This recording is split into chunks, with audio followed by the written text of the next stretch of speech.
So I think that Brandon, Florida is a great American city. And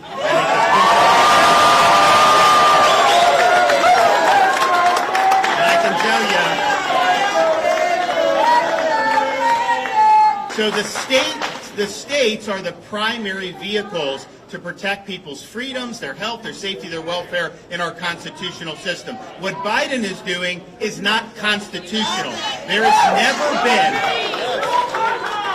has never been a federal vaccine mandate imposed on the general public. I hear people talk about, they do things in the military. Yeah, when I was in the military, they used to give me all kind of stuff. Honestly, I wish I would have thought a little bit, but I mean, whatever it was. But that's much different than regulating the military and then imposing it on civilians in society. It's never been done before. They don't have the power to do it. There's no federal police power. States have the federal police power. So that's from a constitutional perspective, it is worlds apart. Now, some people say, hey, these local governments wanted to lock down businesses. They wanted to force mandates. They wanted to keep the kids locked out of school. Yeah, you're damn right I overruled them on that.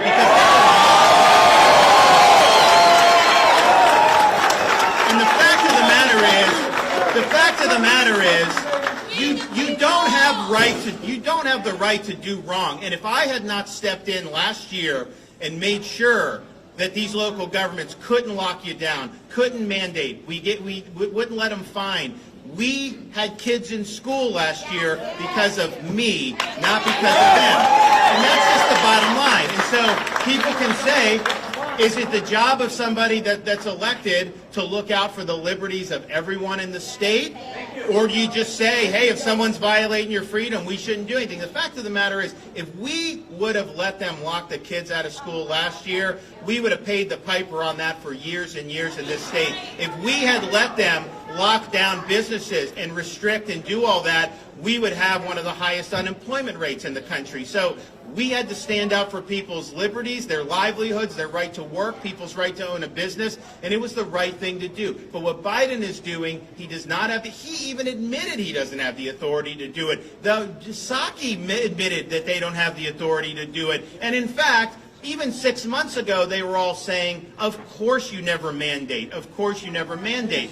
And so the question is, do we actually have a constitution that constrains people like Biden, or is it just when he loses patience, he can do whatever the hell he wants to? No, I'll take the Constitution. Thank you very much.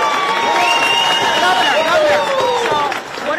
what is your counter argument to those who may have objected to this particular special session, saying that it was possibly a waste of taxpayers' money? What is your answer to those who object to that? So there are deadlines taking effect very soon where people were going to lose their jobs. If we had waited till the regular session, we would have had thousands and thousands of Floridians lose their jobs over heavy-handed mandates. And so, to me, if you think saving people's jobs is a waste of taxpayer money, heck, that's like page 3 of the governor's manual to save people's jobs. I mean, so what we did was the right thing to do. I wish there were no impending deadlines. I wish that no one was in danger. Then, yeah, we would have waited until the regular session. But the fact is, we had people. And here's the thing. I travel the state a lot. I talk to people. And these are people, they don't even know I'm showing up place, they'll come up.